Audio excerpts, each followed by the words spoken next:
In the gospel this morning, Jesus is still talking to us about fields and plants. In the parabolic discourse section of the Gospel of Matthew, you would think that Jesus had been raised as a farmer instead of a carpenter and a builder. Over the past few weeks, we've had a careless sower, some weedy wheat, and this morning, the parable of the mustard seed. The mustard plant, like many of the early followers of Jesus, was considered an undesirable. In the Mishnah, the 2nd century collection of the oral tradition of Jewish laws, it was forbidden to sow mustard plants intentionally in a garden. Because given a few seasons, mustard would take over a garden, self-sowing like mad and crowding and shading all of the other plants out. Despite this bad reputation, it was still a useful plant, both for medicinal and culinary purposes. And this mustard seed parable, like all of Jesus' parables, is more of a puzzle than a story and has meanings stacked on other meanings. And there at the heart of this parable and the other ones contained in the gospel passage today is the mystery of faith. We talk about faith all the time in the church, but what exactly do we mean when we talk about faith? I'm willing to contend that for a lot of us, and mostly me, this word is another puzzle with meanings stacked on meanings. So today I'd like to wrestle with a few of the meanings of the word and fold those back into our parable. The closest thing to a biblical definition we have is found in Hebrews 11:1. Now faith is the assurance of things hoped for, the conviction of things not seen. And St. Paul talks about it murkily in 1 Corinthians. Now we see through a glass darkly. These ideas seem to place faith next door, but perhaps a step up from hope. It's a glimmer of holy things, but never quite in focus and never to be fully grasped on our imperfect world. Just under the surface and shiny, like a fish swimming, but like the fish slippery and difficult to catch in our hands. Especially in our times, I think.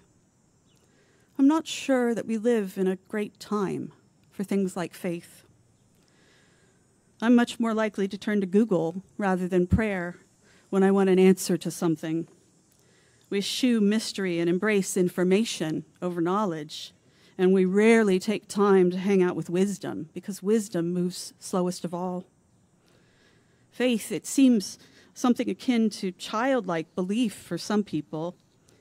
It looks a lot like awe and wonder, and who has time for that? Walter Adams, a mentor to C.S. Lewis, the famous author of Christian works and fiction works like Narnia, the Narnia Chronicles, once said, "Hurry is the great enemy of prayer." This is a truth I've come to deeply believe, but often fail to embrace. Jesus knew that plants were great teachers of slowing down, of learning patience and waiting for the truth to reveal itself, because faith demands our patience. In a world where everything is hollering at us to be more efficient, God is begging for us to do the opposite. Slow down, take a breath, abide with God for more than a few moments and allow yourself to grow. Faith, like a seed, is a marvelous microcosm of potentialities. Unless you're an expert garden, if you're handed a random seed, you may not even know what it will turn into before you plant it, water it, and wait. But faith is not a delicate thing. Greek poet Dinos Christianopoulos once wrote, "What didn't you do to bury me? But you forgot that I was a seed." Like the world that Jesus preached in, our world is harsh. We look around and we encounter income disparity, food insecurity, housing instability, and constant injustice. It's easy for any of us to feel buried. I know I have days when I feel the crushing pressure of a bunch of dirt enriched with plenty of fertilizer weighing down on me. And I feel like I'm cowering in a little fragile shell underneath it.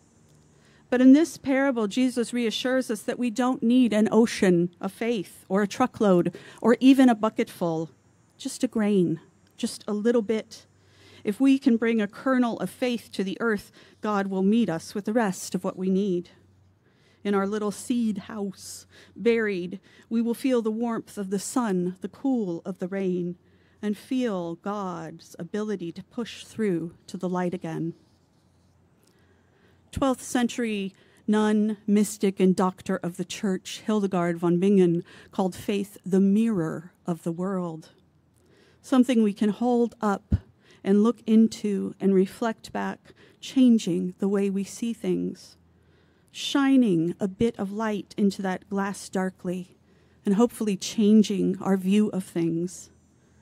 Faith is a way to see tiny, shiny glimpses of the world the way that God sees it, through big, unimaginable love. If I was a person that gave homework, I'd challenge all of you, especially me, to attempt to hold up that mirror this week, to look at something you love, or even more challenging, something that we don't, and try to see with that mirror of faith, even fleetingly or poorly, the way that God might see something. To slow down, and most of all, to be gentle with yourself, with your little seed self, and give your faith a chance to grow in God's light. May we all grow in our faith today, this week, and always. Amen.